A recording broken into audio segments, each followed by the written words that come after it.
에베레스트에서는 이것이 성공입니다.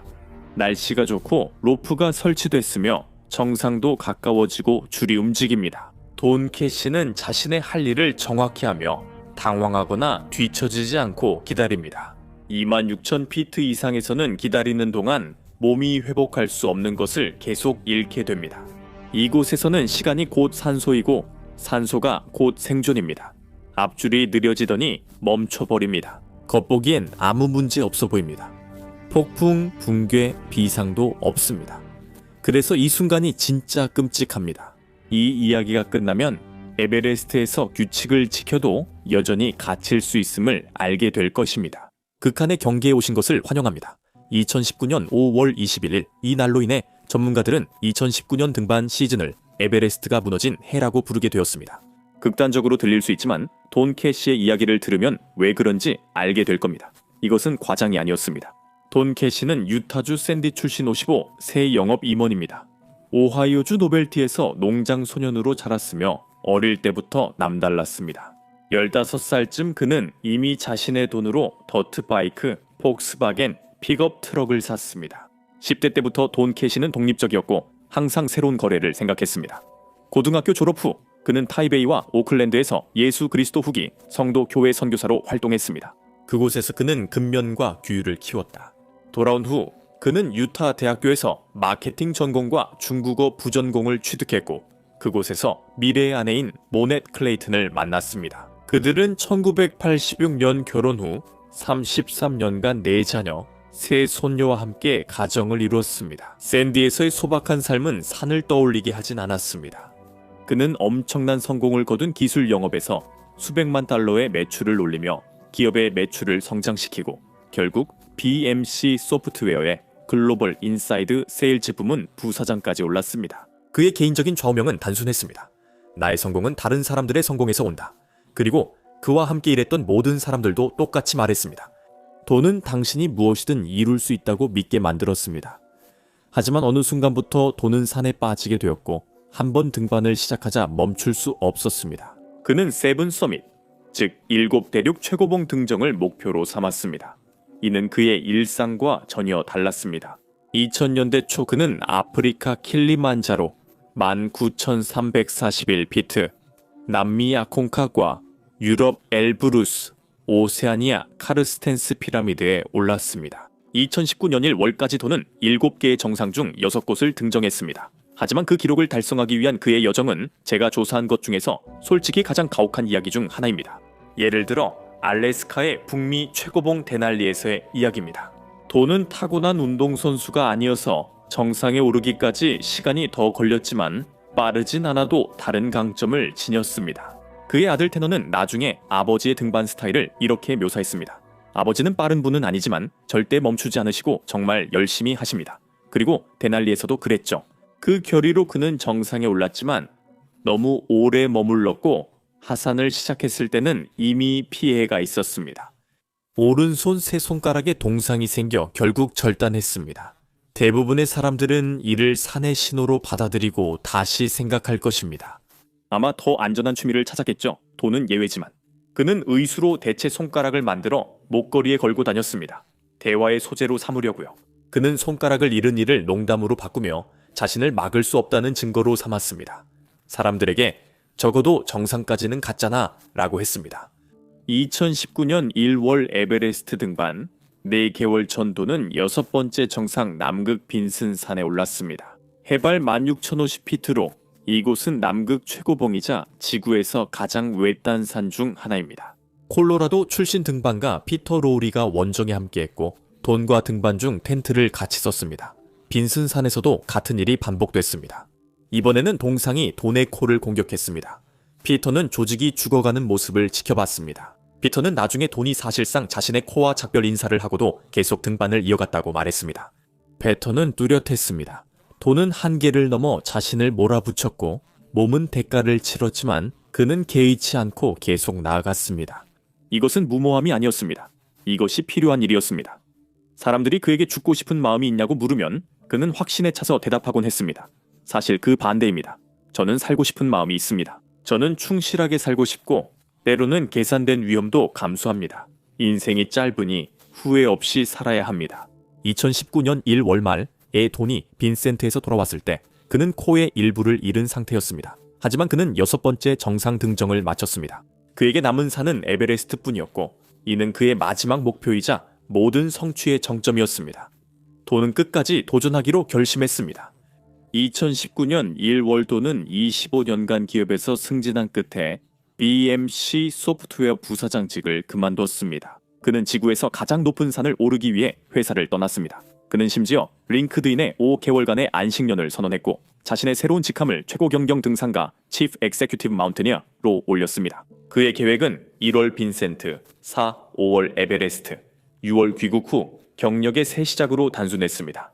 돈은 이 계획이 완벽하다고 믿었습니다. 그는 시스템이 무엇을 준비하는지 몰랐습니다. 이 열차에서 잠깐 우회로입니다. 매주 파트런에서 저는 더 깊은 이야기, 독점 영상, 유튜브에 없는 개인적 이야기를 공유합니다. 저와 함께 비하인드 스토리를 보고 싶으시다면 파트런의 익스트림 커뮤니티에 가입해주세요. 거기서 뵙겠습니다. 돈에게 무슨 일이 있었는지 이해하려면 2019년 에베레스트에서는 평범한 등반 시즌이 아닌 특별한 일이 있었습니다. 전문가들은 이 해를 에베레스트가 무너진 해라고 부릅니다. 첫째로 단순히 사람이 너무 많았습니다. 네팔은 그 해 봄 외국인들에게 사상 최대인 381개의 등반 허가증을 발급했습니다. 각 허가증은 1만 1천 달러이며 네팔 정부는 허가증 수수료로 420만 달러를 벌었습니다. 이제 여러분은 이렇게 생각할 수도 있습니다. 그래도 분명히 기준이 있겠지? 지구에서 가장 높은 산을 오를 자격이 있다는 걸 증명해야 하지 않을까? 2019년 허가증을 받으려면 1만 1천 달러와 건강하다는 의사소견서만 필요했습니다. 산을 한 번이라도 올라본 적이 있다는 증명도 필요 없었고 정상에 오른 경험이 있다는 조건도 없었습니다. 필요한 건 의사가 심장마비가 오지 않을 거라고 종이에 서명해주는 것뿐이었죠. 그리고 돈도 필요했죠. 그래서 허가증 소지자 381명과 셰르파, 가이드 등 수천 명이 산에 오른 겁니다. 하지만 상황은 악화됐습니다. 5월 초 예상치 못한 사이클론이 히말라야를 덮쳤습니다. 이 말은 산에 로프 설치팀이 지연됐다는 의미였습니다. 출발 준비된 원정대도 기다려야 했죠. 모두가 베이스 캠프에서 날씨만 보며 시간, 돈, 산소를 허비하고 있었습니다. 폭풍이 지나고 날씨가 겠지만 일기예보에 불길한 징조가 있었습니다. 정상 등반이 안전할 정도로 바람이 잔잔한 날이 겨우 5일 뿐이었습니다. 참고로 2018년에도 11일 연속 좋은 날씨였지만 사고는 있었습니다. 보통 시즌에는 원정대들이 분산되어서 어떤 팀은 일찍 가고 어떤 팀은 늦게 가고 모두가 붐비지 않고 각자 기회를 가질 수 있습니다. 하지만 2019년에는 모두가 한 번에 올라가야 했고 그것이 큰 문제가 되었습니다. 에베레스트 산 등반은 일반 산과 달리 쉽게 정상에 오를 수 없고 정상으로 가는 길도 한 줄로 서야 할 만큼 좁습니다. 대부분 구간은 한 번에 한 명만 지나갈 수 있어 고정 로프에 카라비너를 걸고 차례를 기다려야 합니다. 평소라면 이건 작은 불편에 불과했습니다. 좋은 날에는 정상에 오르는 사람이 50, 60명이었습니다. 조금 기다렸다가 움직이고 또 기다렸다가 움직이고 느리긴 하지만 그래도 계속 전진합니다. 하지만 2019년에는 320명 이상의 등반가들이 모두 같은 짧은 시간에 정상에 오르려고 했습니다. 완벽한 폭풍이었죠. 하지만 돈은 자신이 좋은 손길에 맡겨졌다고 믿었고 그 믿음이 생명을 잃게 할 줄은 몰랐습니다. 그렇다면 돈을 그렇게 자신감 있게 만든 것은 무엇이었을까요? 무엇이 그로 하여금 시스템이 자신을 지켜줄 것이라고 믿게 했을까요? 답은 간단합니다. 그는 사전에 준비를 철저히 했고 전문가들을 고용했으며 규칙을 따랐기 때문입니다. 돈이 히말라야에 온 건 이번이 처음이 아니었습니다. 2005년 에베레스트 등반 10년 전 돈은 아내와 4자녀와 함께 베이스 캠프에 갔습니다. 함께 그들은 17,000피트를 걸어 산을 보고 언젠가 돈이 도전할 것을 이해할 수 있었습니다. 그들은 에베레스트 책을 읽고 다큐멘터리를 봤습니다. 가족은 위험을 알고 있다고 생각했습니다. 이번 에베레스트 원정을 위해 돈은 네팔의 숙련된 파이어니어 어드벤처를 고용했습니다. 최고급 서비스는 아니었지만 가장 저렴하지도 않았습니다. 그는 등반에 약 5,000달러를 썼습니다. 그의 가이드는 락파 누르부 셰르파, 파상 텐징 셰르파였습니다. 이들은 모두 경험 많은 등반가로 네팔 출발 전날까지 에베레스트를 여러 번 오른 전문가였습니다. 2019년 초도는 마지막으로 감사일기에 오늘 나는 내 가족에게 감사하다고 적었습니다. 혹시 에베레스트에서 무슨 일이 생겨 이게 마지막 감사 일기가 될까 남깁니다.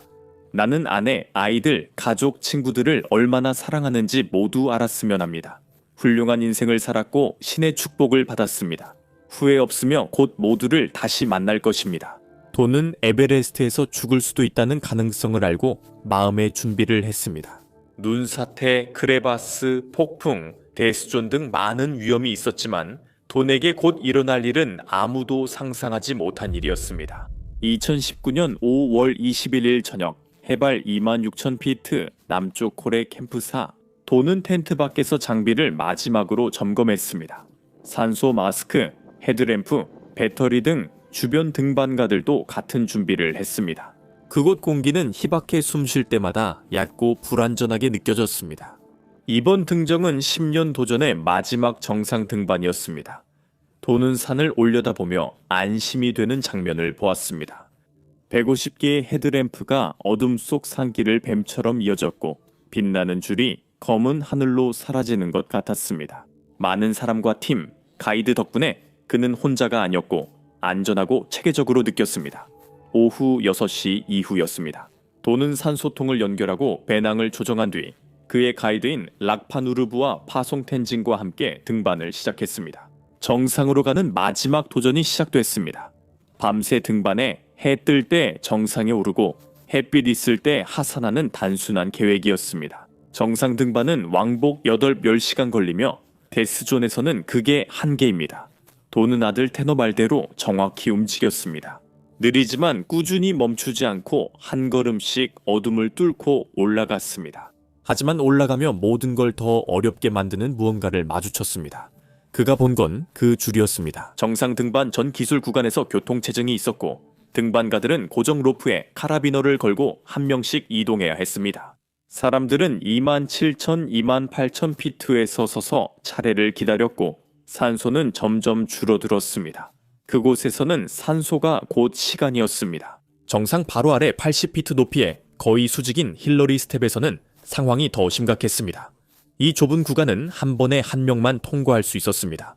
올라가는 등반가들은 내려오는 등반가들을 기다려야 했고 내려오는 등반가들은 올라가는 등반가들을 기다려야 했습니다. 지연은 2시간, 때론 더 길었고 돈이 기다리는 동안 해가 떠오르며 하늘은 검은색에서 짙은 파랑, 주황, 대낮으로 변해돼 갔습니다. 줄이 다시 움직일 때쯤 이미 몇 시간이 흘렀습니다. 몇몇 등반가들은 돌아섰지만 돈은 계속 올랐습니다. 정상은 불과 몇백 피트만 더 가면 됐으니까요. 마침내 5월 22일 아침 5시 30분쯤 해가 히말라야 산맥 위로 떠올랐습니다. 돈캐시는 마침내 해발 29,029피트 지구에서 가장 높은 곳인 에베레스트 산 정상에 올랐습니다. 수년간의 꿈이 마침내 이루어진 순간이었습니다. 곧바로 돈캐시는 떨리는 손으로 위성전화를 꺼냈습니다. 돈캐시는 산소 마스크로 짧게 숨을 쉬었습니다. 연결음이 지직거리고 아들 테너가 전화를 받자 돈의 목소리엔 순수한 기쁨이 가득했습니다. 40년 동안 읽어온 이 산에 오를 수 있어 정말 축복이야. 돈캐시는 감격했을 테고 그 이유도 이해돼. 40년간 이 산을 읽고 수십 년간 사진을 보며 몇 달 동안 정상에 서는 꿈을 꿨다고 상상해 보세요. 6번의 정상 등반을 마쳤습니다. 손가락 3개와 코 일부를 잃었지만 이 모든 게 이 순간 정점이자 결승선을 위해서였습니다. 그가 희생하고 노력하며 인생을 온전히 살아야 한다고 믿었던 모든 것은 가치 있었습니다. 돈은 전화를 끊고 주위를 둘러보았습니다.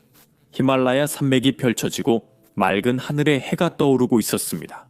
그는 해냈습니다. 그는 카메라로 사진을 찍기 시작했습니다. 바람에 펄럭이는 기도 깃발과 사방의 풍경이 보였습니다. 그때였습니다. 그는 다리가 풀려 예고 없이 세계 정상에서 앞으로 넘어져 눈 위에 쓰러졌습니다. 멈추지 않던 남자 돈캐시는 결국 멈췄습니다. 아마 이런 일이 있었던 것 같습니다. 돈은 12시간 넘게 등반을 했고 이는 보통보다 6시간 더 긴 시간이었습니다. 그 시간 동안 그의 몸은 서서히 죽어가고 있었습니다. 해발 26,000피트 이상은 데스존으로 불리며 그 고도에서는 인간이 생존할 만큼 산소가 부족합니다. 몸 기능이 멈추고 세포는 산소 부족에 시달리며 뇌는 붓고 혈액이 끈적여집니다. 산소 계산도 매우 잔인합니다. 고유량 산소 공급 시 3리터 산소통은 3-4시간만 사용 가능합니다. 12시간 넘는 등반에서 그는 산소통 3-4개를 모두 쓴 셈입니다. 정상에 오르자 그의 몸은 한계에 이르렀습니다. 정상에서의 시간, 전화, 사진 촬영, 자부심과 성취감 등 모든 감정이 10m 남짓한 정상 위에서 이루어졌습니다. 그가 쓰러지자 두 셰르파 가이드 락파누르브와 파상 텐징이 곁에 무릎을 꿇었습니다. 그들은 즉시 심폐소생술과 흉부 압박을 시작했습니다. 해발 8,848m의 희박한 공기 속에서 매우 위험했지만 아무것도 하지 않는 것도 위험했습니다. 그들은 산소 압력을 높이고 팔다리를 마사지하며 최선을 다했습니다. 놀랍게도 효과가 있었습니다. 돈의 눈이 떠졌고 그는 그들을 볼 수 있었으며 의사소통도 할 수 있었습니다. 그 순간 셰르파들이 얼마나 안도했을지 상상할 수 있겠습니까? 그들은 그를 되살린 것입니다. 그는 의식이 있었지만 돈을 세우려 해도 다리가 움직이지 않아 일어설 수 없었습니다. 돈은 의식과 시각, 언어 능력은 있었지만 몸이 완전히 마비되어 있었습니다. 그리고 해발이만 9,029피트에서는 이것이 곧 사형선고나 다름없었습니다. 왜냐하면 걸을 수 없으면 내려갈 수 없고 내려갈 수 없으면 죽게 되기 때문입니다. 이제 그 교통체증이 왜 위험한지 이해가 되시나요? 셰르파들은 정상에서 돈과 함께 남아 그의 회복을 바랄지 선택해야 했습니다. 그곳에 머무는 매 순간 셋 모두가 서서히 죽어갈 것이라는 사실을 알면서도요. 아니면 그를 내려보내려고 시도할 수도 있었죠. 그들은 그를 지금 내려보내기로 결정했습니다. 이것은 거의 불가능한 일이었습니다. 극한 고도의 데스존에서 움직일 수 없는 등반가를 옮기는 것은 엄청난 힘과 용기가 필요합니다. 하지만 락파노르브와 파송텐징은 망설이지 않고 돈을 정상에서 끌어내리기 시작했습니다. 그들은 80피트 아래로 내려왔고 돈의 꿈이 이루어진 곳에서 80피트 떨어진 곳이었습니다. 그들은 힐러리 스텝에 도달했고 그곳에서 이 이야기는 제가 조사한 가장 잔혹한 죽음 중 하나로 바뀝니다.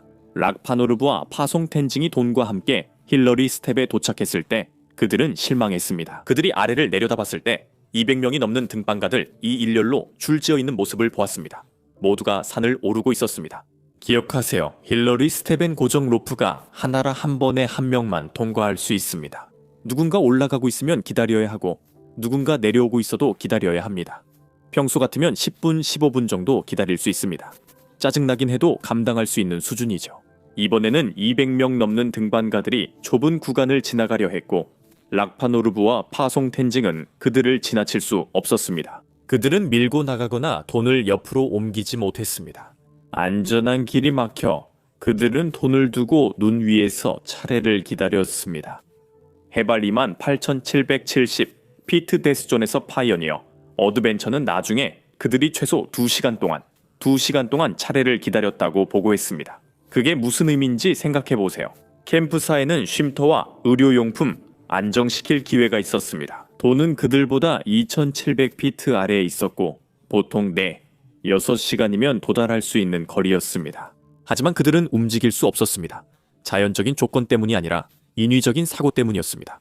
그리고 그들이 기다리는 동안 돈은 죽어가고 있었습니다. 셰르파들은 할 수 있는 모든 것을 했습니다. 그들은 생존을 희생하며 돈에게 산소를 주었고 셰르파들은 거센 바람 속에서도 그를 따뜻하게 하려 애썼습니다. 그들은 돈에게 말하며 정신을 붙잡으려 했지만 데스존의 현실은 그곳에서 오래 버티기 어렵다는 점이었습니다.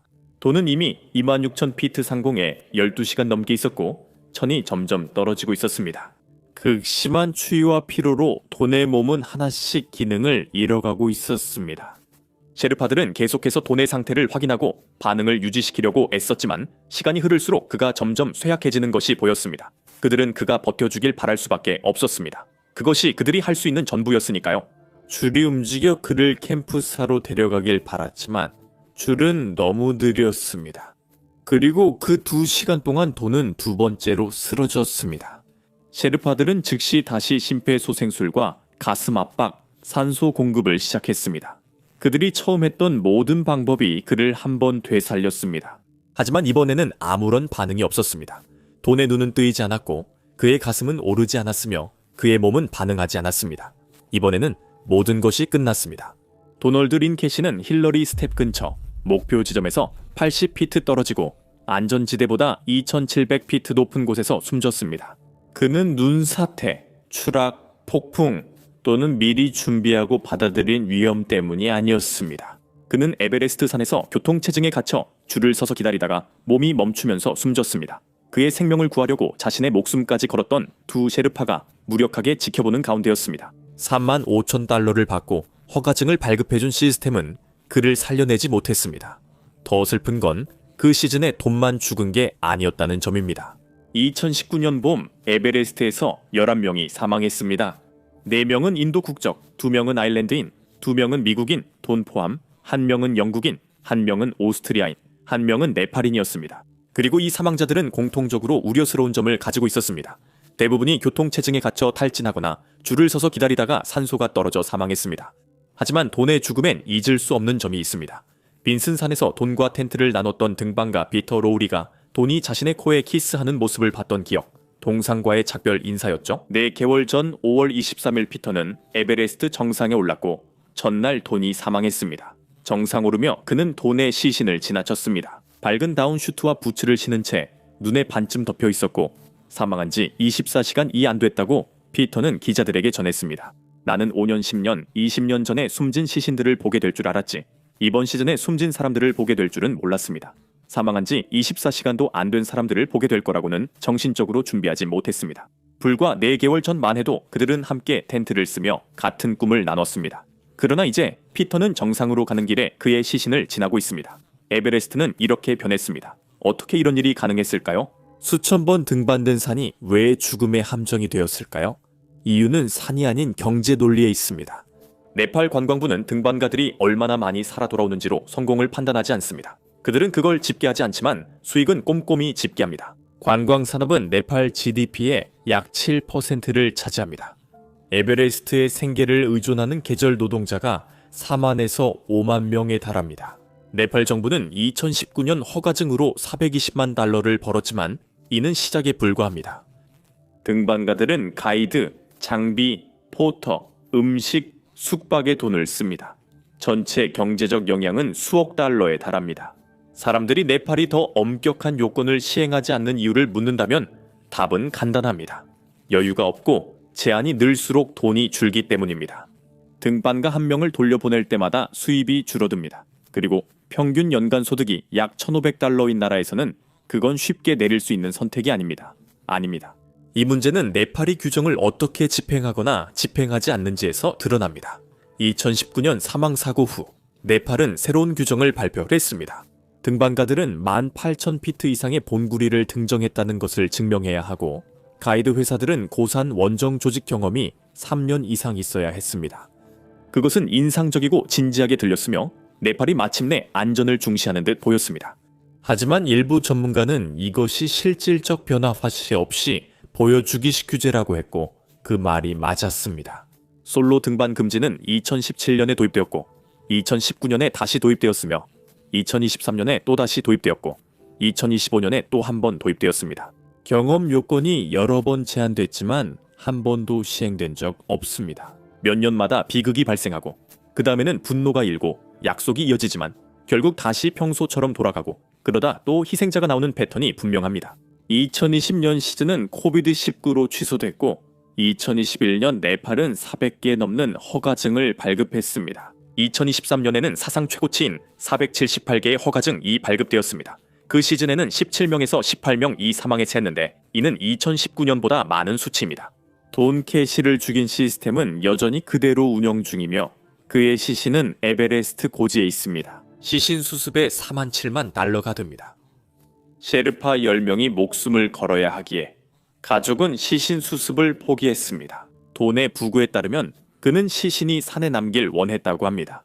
가족은 파이어니어 어드벤처를 고소하거나 가이드를 비난하지 않았습니다. 돈의 형제는 네팔에 메시지를 보내 노르보아 텐싱에게 돈을 구한 영웅적 노력에 대해 가족의 깊은 감사를 전해달라고 했습니다. 가족의 품위는 아름답지만 그들의 품위로도 바꿀 수 없는 것이 있습니다. 돈은 에베레스트에서 죽는 것에 대해 마음의 평화를 얻었습니다. 그는 그것에 대해 자신의 일기에 썼습니다. 그는 눈사태, 크레바스, 폭풍 등 위험은 이해했지만 줄 서서 죽는 데는 마음의 평화를 얻지 못했습니다. 그는 생명보다 수익을 중시하는 시스템에 대비하지 않았고 200명 이 유일한 안전 경로를 막을 위험도 계산하지 않았습니다. 돈은 꿈을 이루고 정상에 올랐지만 교통체증으로 정상 근처에서 목숨을 잃었습니다.